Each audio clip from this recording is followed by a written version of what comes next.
দেখুন, বেলডাঙা আপনারা জানেন কাদের কাদের প্ররোচনা আছে। আমি আর নতুন করে বলতে চাই না। ফ্রাইডে জুম্মাবার পবিত্র বার, যেমন শিবেরও বার, মা দুর্গারও বার, সন্তোষী মাতারও বার, তেমনি ফ্রাইডে জুম্মার নামাজ হয়। এখন যদি দুর্গাপুজো দেখতে এসছে কোটি কোটি লোক, সেখানে আপনি যদি একটা মাইক লাগিয়ে দেন তাহলে সবাই শুনবে। তো ফ্রাইডে জুম্মাবার এমনি সংখ্যালঘুদের কাছে একটা সেন্টিমেন্ট আছে, সেখানে সবাই ফ্রাইডে জুম্মার নামাজ করতে এসছে। এখানে কেউ কেউ যদি তার রাজনৈতিক চরিতার্থ করবার জন্য উস্কে দেয়, সংখ্যালঘুদের ক্ষোভটা স্বাভাবিক, আমিও ওর জন্য ক্ষুব্ধ।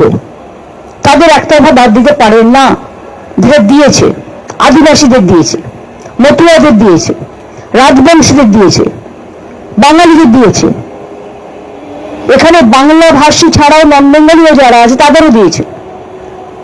সুতরাং প্রতিদিন চেঞ্জ করে করে হোয়াটসঅ্যাপে আর ডিরেকশন দিয়ে প্রতিদিন এই 2 মাসে 200 বার নোটিশ এসছে। বিএলওরা প্রেশারে পাগল হয়ে যাচ্ছে। ইতিমধ্যে 100 জনের মতো লোক মারা গেছে। এটা আপনাদের বুঝতে হবে কি সাংঘাতিক সিচুয়েশন। এরা ইচ্ছা করে বাংলায় দাঙ্গা লাগানোর চেষ্টা করছে। বিজেপির প্ল্যান এটা।